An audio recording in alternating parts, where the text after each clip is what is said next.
ہے آپ کے اچھا پاس؟ جی کیونکہ اچھا محمد صاحب نے میرا خیال 40 سال کی عمر میں جا کے اسلام ایجاد کیا نا، تو 40 سال تک ان کا خود کا مذہب کیا تھا؟ وہ خود کوئی مذہب فالو کرتے تھے کیا، یا ایتھیسٹ تھے، کیا تھے وہ 40 سال تک کم از کم؟ دیکھیں اگر کسی مولوی سے آپ جا کے پوچھیں گے نا تو وہ کہیں گے جی محمد جی صاحب عرب کے خداؤں کو نہیں مان رہے تھے، وہ بتوں کے سامنے سجدہ نہیں کر رہے تھے، جی، یہ سارا کچھ کہیں گے. ہمیں تو یہی بتایا گیا تھا جی. ٹھیک ہے، مگر اگر ایک بات پانے نا، دیکھیں جب ایک بات ان کی اپنی تاریخ میں ملتی ہے کہ جی جب کعبہ کو دوبارہ بنایا گیا، ٹھیک ہے، تو رسول اللہ نے پتھر نصب کیا. تو رسول اللہ نے وہ کعبہ جو بنوایا تھا اس میں کیا اللہ کی پوجا ہو رہی تھی؟ کوشچن ہے نا ایک بہت بڑا. اس میں وہ جی 360 بت رکھے ہوئے تھے نا، جی یعنی رسول اللہ نے کعبے کا پتھر لگوا دیا تھا جب، تو وہ 360 بت کیا اس ٹائم مطلب جو ہے نا رسول اللہ نے ان 360 بتوں کے لیے کعبہ تیار ہو رہا تھا، وہ کوئی اللہ کے لیے تیار تو نہیں ہو رہا تھا نا. تو اس سے آپ یہ بات سمجھ سکتے ہیں کہ رسول اللہ کا اپنا مذہب کیا رہا ہوگا. مجھے جہاں تک لگتا ہے رسول اللہ بیسیکلی عرب پیگنزم کو مانتے تھے پہلے، مگر بعد میں یہ بات کی ہوئی ہے کیونکہ خدیجہ جو تھی وہ کرسچن تھی، ٹھیک ہے، تو یہ انفلوئنسڈ تھے اس سے. کرسچن یا یہودی؟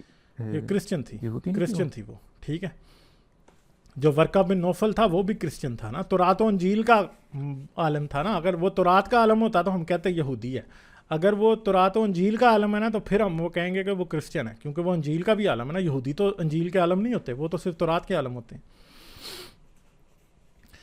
ٹھیک، تو اب میں دوسری نے بات ہے غلط کہ سنا ہوگا. عرب جو ہے نا، عرب کے اندر ایک سیکٹ تھا جس کو کہتے ہیں کرسچنز کا نستوری فرقہ. جو نستور تھا نا، جب نیسا کی کانفرنس ہوئی نا، کیا اسے کہتے ہیں، روم کے اندر، یہ 332 یا 325 یا 327 کی بات ہے، ٹھیک ہے. نستور کو اس نے جلا وطن کر دیا تھا کیونکہ نستور جو ہے نا وہ یسوع مسیح کی الہی ہونے پہ، خدا ہونے پہ ایمان نہیں رکھتا تھا، ٹھیک ہے. وہ یہ مانتا تھا کہ یسوع جو ہے وہ خدا نہیں ہے، وہ فرسٹ کریشن ہے مگر وہ خدا نہیں ہے، ٹھیک ہے، یا خدا کا بیٹا نہیں ہے. فرسٹ کریشن وہ ہے، وہ یہ مانتا تھا نستور.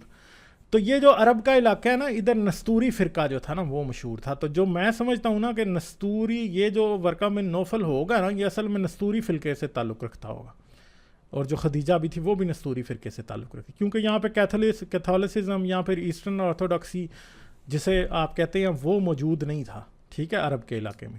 خاص طور پہ یہ پیٹرا والا علاقہ اور یہ سارے کا سارا، یہ جارڈن اور یہ سیریا میں بھی.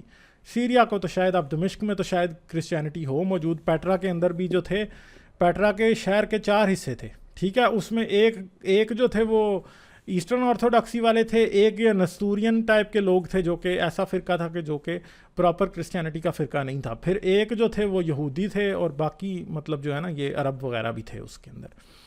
تو یہ سارا سلسلہ تھا ان کا. تو بیسیکلی ورقہ بن نوفل جو تھا وہ مسیحیت کے ایک ایسے فرقے سے تعلق رکھتا تھا جو کہ یہ نہیں مانتے تھے کہ یسوع کو صلیب دی گئی، ٹھیک ہے. وہ یہی مانتے تھے کہ یسوع جو ہے وہ صلیب پہ بدل گیا تھا، یسوع کی جگہ کسی اور کو صلیب دے دی تھی.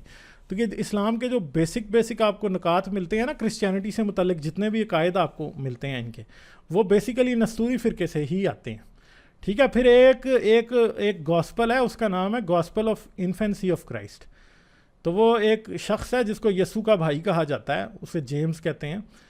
تو وہ جو تھا اس کی وہ گاسپل اس سے منسوب ہے. تو یہ اس فرقے میں بھی وہ جو گاسپل ہے وہ مشہور تھی، اور اس گاسپل میں یہ لکھا ہے کہ یسوع جو ہے وہ پنگوڑے میں باتیں کرتا تھا. یعنی کہ یہ مریم سے پوچھا گیا، ہاں بھائی تیرا بچہ کہاں سے آ گیا، تو اس نے کہا جی ہاں جی یہ بچے سے ہی پوچھ لو. تو یسوع جو ہے وہ اس میں باتیں کرنے لگا، ان کو بتایا کہ ہاں بھائی یہ میں خدا کا بندہ ہوں اور دس اینڈ دیٹ، ٹھیک ہے.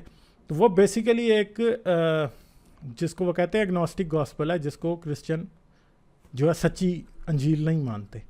تو وہ ادھر وہ بھی موجود تھی. بہت سارے جو کرسچینٹی سے متعلق اسلام کے نظریات ہیں بیسیکلی وہ نستوری فرقے ہی سے نکلتے ہوئے آپ کو نظر آتے ہیں. موسٹ پروبلی جو حاتم طائی تھا وہ بھی نستوری فرقے کا ہی کوئی سینٹ تھا، کیونکہ اسے کیتھولسزم میں یا ایسٹرن آرتھوڈاکسی میں اس کے سینٹ ہوڈ کے بارے میں کچھ نہیں ملتا نا، ٹھیک ہے. اگر ملتا ہوتا تو پھر ہمیں سمجھ آ جاتی کہ بھائی یہاں پہ جو ہے وہ کون سی کرسچینٹی چل رہی تھی. تو آپ کو پتا کہ مسلمانوں میں تو حاتم طائی کے قصے بہت مشہور ہیں نا. تو یہ ساری داستان ہے. اگر آپ میری ویڈیوز کو پسند کرتے ہیں تو انہیں شیئر کرنا مت بھولیں، اور چینل کو سبسکرائب کر کے گیٹ آل نوٹیفیکیشنز کا بٹن دبانا نہ بھولیں. اس کے علاوہ اگر آپ مجھے پیٹریون پر سپورٹ کر سکتے ہیں تو ضرور کریں. پیٹریون پر آپ کی سپورٹ میرے اس کام کو جاری رکھنے میں بہت مددگار ثابت ہوگی.